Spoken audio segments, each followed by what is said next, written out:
And so, the SCP Foundation has decided to change the classification of the Scarlet King to safe, and attempt to not worry as much about understanding and classifying the entity.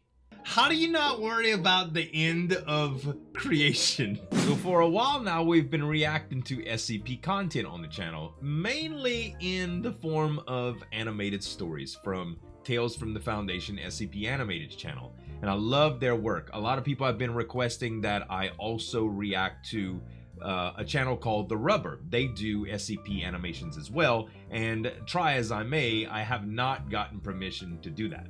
So I do have some permissions from some other SCP related channels, and they take a little bit more of an analytical approach, and there's a bunch of requests from you guys asking to react to the Scarlet King. So today we're gonna react to a channel called the Exploring Series. They're a pretty new channel to our lineup, but they go really deep and analytical into some of the SCP lore, and it's depicted by wonderful artworks from around the SCP community. So make sure to head on over to their channel, click subscribe, click the notification bell, and if you like reaction videos, make sure to subscribe to this channel as well. Let's get into the Scarlet King. The Scarlet King. Extraterrestrial and extra-dimensional threats border on the commonplace in the SCP universe. Right. And the SCP Foundation spends a great amount of time, effort, and resources containing, or at least preventing, these threats from wiping out our existence. Thankfully. There are entities within the Wow. SCP universe that we would liken to gods, some of them contained by the Foundation, and some of them not. Right. But one of the most mysterious and potentially world-threatening is the Scarlet King. Now, how do you contain something that would be likened to a god? How do you begin the process of actually restricting them from doing whatever they want? I mean, you know, in concept, gods can do anything they want, right? They can pretty much, except, you know, if you follow mythology and stuff, they're more powerful than anything in the human race. Naturally, they have feuds with each other or whatever, and even battles, I suppose. So this is something that pretty hard to imagine how you would actually contain this as a man-made organization. Although there are some SCPs that they have at their utility, so maybe that. The Scarlet King is one of the older concepts on the SCP Wiki, Right. but is one largely wrapped up in an air of mystery, with hints of his true nature spread across the site. Due to the lack of canon within the SCP universe, ultimately the Scarlet King is whatever you believe him to be, but I'll go over some of the myths and perspectives related to this eldritch figure. All right. To begin with, we have to go back to where it started. SCP-231. Okay. On the surface, SCP-231 is a young girl, designated 231-7, who is pregnant with some sort of entity. Right. Her and 6 other young girls were found in a police raid on an organization that called itself the Children of the Scarlet King. Uh-huh. Each of the girls were pregnant, and 24 hours after the raid, one of the girls went into labor, giving birth to something unknown, which caused hundreds of casualties. The Foundation took over, containing the other 6 girls, but despite their best efforts, each of them expelled increasingly dangerous and horrific entities, the girls dying in the process. Yeah. Now, only SCP-231-7 remains. I mean, if it gave birth to that, yeah. So 231-7, if I'm not mistaken, is the mother of the cute, adorable, and loving Tickle Monster. We reacted to the Tickle Monster a little while back, and it was an awesome story. That's where we originally learned about the Scarlet King. The artwork here is amazing, though. And it's the Foundation's belief that if she ever gives birth to whatever's inside of her, it would result in the end of the world. Right. Thus, they instituted daily administrations of Procedure 110 Montauk, believed to be one of the most horrific and cruel processes the Foundation has ever concocted. What it actually is largely a complete mystery, but there are some clues in the documentation. It's a ritual, right? The procedure is performed only by D-Class personnel, but specifically non-violent criminals to avoid any of them accidentally killing 231-7. The girl has to be awake and aware of the procedure, and other personnel assigned to the project are routinely swapped out due to the psychological stress, with many of them given memory-wiping amnestics to forget what they've witnessed. Wow. Additionally, 231-7's memory is also routinely wiped in order to prevent her from becoming accustomed to the procedure. Wow. As it seems it must be continually horrifying in order to prevent labor. Oh my gosh. A great amount of discussion has gone on about Procedure 110 Montauk, but ultimately it's left up to your darkest imagination. Ugh. A popular tale, Fear Alone, describes a researcher newly transferred to SCP-231, and discovers that Procedure 110 Montauk is not some brutal action inflicted on a child, but is instead a D-class reading a bedtime story to a young girl. What? The researcher is perplexed, but another doctor reveals that they had carried out horrible actions on the other girls, but it ultimately failed. They instead realized that more important than doing the actions was people believing the actions were being done. The old gods, in this case the Scarlet King, cannot see our reality the same way that we can. Okay. So they cannot witness the actions done to SCP-231. But the Scarlet King can sense fear. If enough people believe that Procedure 110 Montauk is some monstrous crime done to a child, the fear carried by those people will satiate the Scarlet King. Whoa. Again, there's no canon, so you can accept this perspective or not. Right. Another tale, New Job, gives a slightly different perspective on 231 and their offspring. Bases? Wow. This tale describes how, when the Foundation first secured the pregnant girls, they also recovered some notebooks written by the priests of the cult of the Scarlet King. Okay. These writings made it clear that if all 7 girls gave birth, some sort of apocalypse would occur. Right, the end of the world. Presumably involving the Scarlet King. Additionally, the writings also contain detailed instructions on how to carry out Procedure 110 Montauk, which is the only way to prevent a birth. Okay. The Foundation found this suspiciously convenient, as a cult hell-bent on bringing about this apocalypse would have no reason to possess a ritual to prevent it. Okay. Further research on the Foundation's part led them to believe that these girls were connected to the 7 brides of the Scarlet King, and that the 7th girl was not like the rest.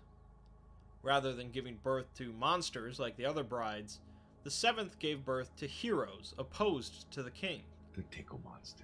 The O5 Council ultimately decided to accept this belief, and allowed SCP-231-7 to give birth. Okay. The result was SCP-999. Yay! SCP-999 can generally be considered one of the nicest and most benevolent of these sentient SCPs. Yep. An amorphous mass of gelatinous slime that playfully bounces around to give hugs to people, especially those that are unhappy or hurt. And makes people feel good, too. Contact with SCP-999 causes an immediate euphoria, capable of curing even the most crippling depression. Crazy. And SCP-999 will also risk itself to protect or rescue others. The tale explains that SCP-999 is the only entity capable of overthrowing the Scarlet King, although it is currently only a child and will need time to grow to its full strength. Right. The myth of Procedure 110 Montauk is perpetuated in order to fool the cult of the Scarlet King into thinking the Foundation is playing into their hands. But eventually, a battle will commence between 999 and the Scarlet King. So that's basically the containment procedure. It's using the false it's this theory, of course, but it's using the false information that something horrible or some sort of ritual is being done to the 7th bride in order to keep people believing that, in order for the Scarlet King to perceive that it's being done so that it doesn't continue. Wow. This is deep, man. If you believe this tale, at least. Right. But these SCPs and tales don't really give us a good idea of what the Scarlet King is. For a decent perspective, we can look at the tale titled Dust and Blood. The story speaks of the earliest times when the Elder Gods were first formed out of the darkness. One of these was named Karak, and he differed from the others by being cursed with awareness of his existence. Oh. And existence was pain. Angered by this awareness of pain, Karak decided that it would be better if he didn't exist, and more so, if nothing existed. Oh, wow. Karak began feeding on the other gods, growing greater and stronger as he consumed them, but so did his pain and hate grow stronger as well. Okay. In time, Karak consumed or subjugated all the Elder Gods that didn't flee from him, and he became king of the darkness below.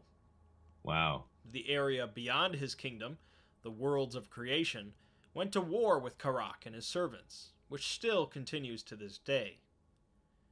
Karak took a wife, becoming known as the Scarlet King in the process, and had 7 daughters with her. Ah. These 7 daughters became his 7 brides, and he placed 7 seals on them so that they would never die.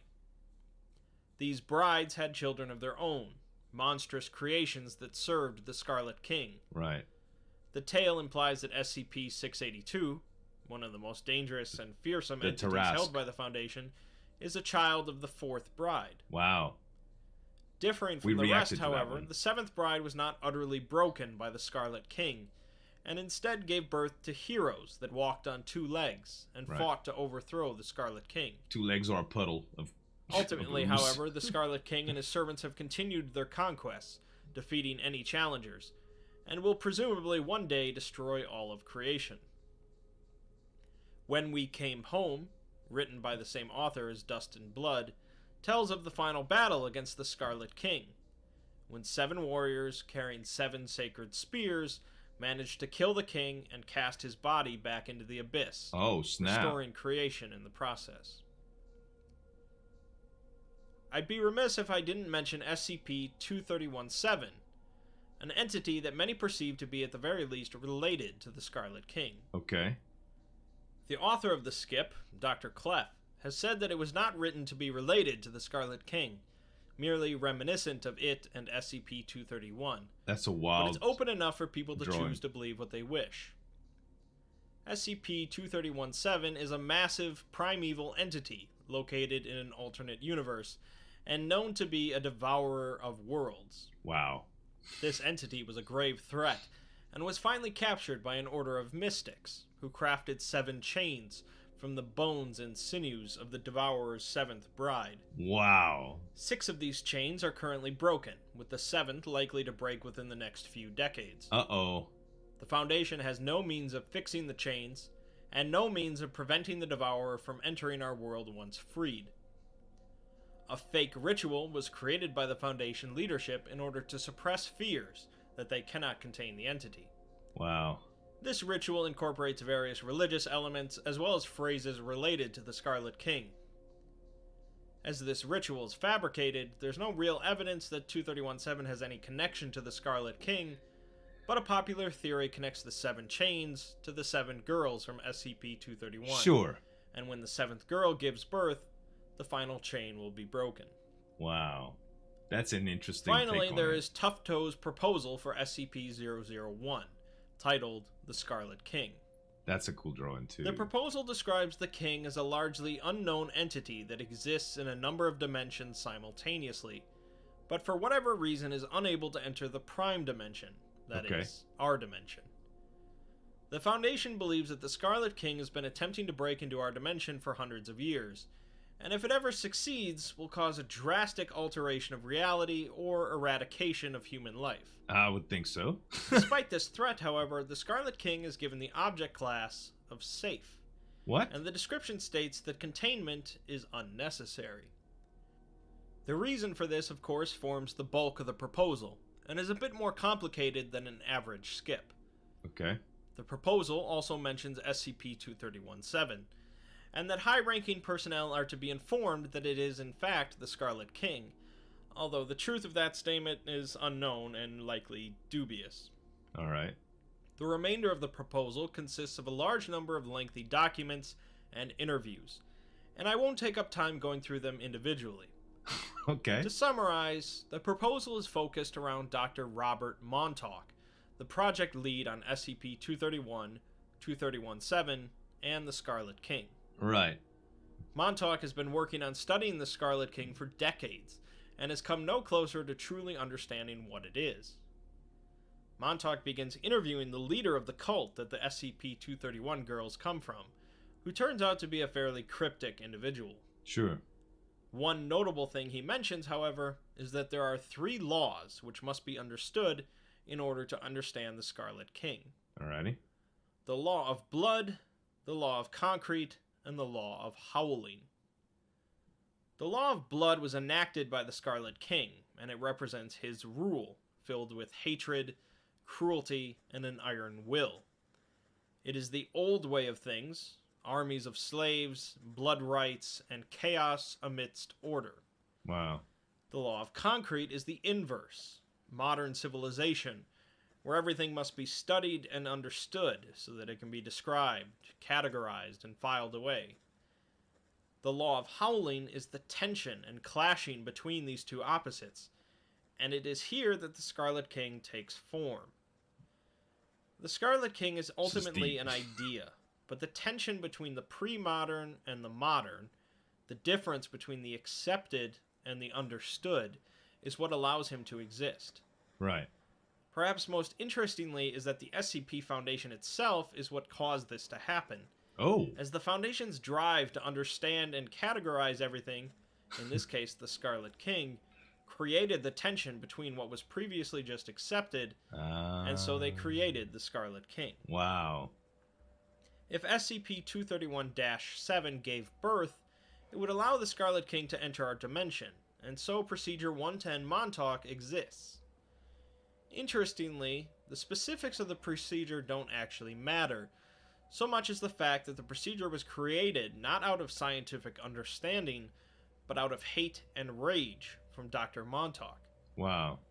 Dr. Montauk believed that the Scarlet King had taken his brother from him, and so he devised the procedure specifically to hurt the king, and that's why it works, because it follows the law of blood and not the law of concrete. Okay. The lessening of tension between the two prevents 231-7 from giving birth, and so the SCP Foundation has decided to change the classification of the Scarlet King to safe, and attempt to not worry as much about understanding and classifying the entity. You know what? We're not going to worry about it so this thing doesn't come to pass. How do you not worry about the end of creation? What kind of... Okay, so the containment procedures, if that's what you would consider this, it's just weird, dude. In a twist on standard operating procedures, not understanding this anomaly is actually safer than understanding it. Wow. Ultimately, however, Dr. Montauk leaves the Foundation and joins the cult of the Scarlet King, as he saw the Foundation as a group of hollow men lacking a path, and he would rather take the wrong path than no path at all. Alright. If this proposal sounds complicated, that's because, well, it is. Right. And it's likely I've misinterpreted some part of it, so I suggest reading it for yourself. Yeah. So, none of this really explains what the Scarlet King looks like, or how he'll devour our world or dimension, but that's part of the point. The mystery and ambiguity of a terrible godlike entity goes back to Lovecraft's Cthulhu mythos, and the Scarlet King is no different. Whether you think the Scarlet King is a human-like crimson entity, a massive whale, or something less tangible like an idea, the point remains that the Scarlet King is something deeply opposed to our current existence. Yeah. Pretty much the end of everything that we know. So, I don't know. If I would have to imagine it, I think some of the way that it was depicted with the robes and stuff like that would be suitable. You know, only because like the last thing looked kind of cosmic and monstrous, and while that's more intimidating than a robed figure, normally when I try to perceive something that is described as something godlike or a deity of some sort, it has to have some form of, I don't know, I guess it has to have a humanoid form in my mind, because that's how I imagine all the Greek gods and stuff, you know, that's how they would depict it, at least. So it's some conditioning on my side, but I know that fiction and lore and things like that kind of give some flexibility to those terms. I guess that's just how I imagine it, but it's crazy how there's so many different theories that just point to the same overall overarching theme, but that are very, very, very different on the way that happens. And a lot of the numbers and stuff is almost like semblance that they can use for other theories. It's crazy. It's crazy how well written and developed this lore is, and it still remains to keep it a mystery. I know this is much more of an analytical type of look at something that we normally do, guys, instead of just a raw reaction on a story, an animated story. But for those of you that like SCP type stuff, let me know what you think about this type of content and whether or not I should do some more.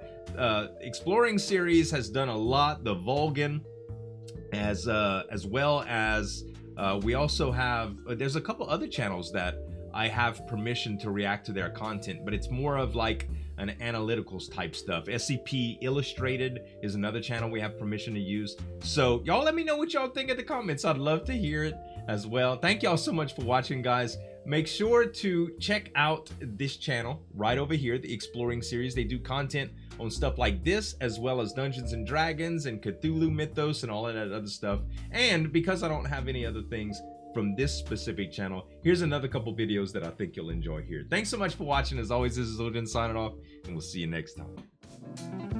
Break it down.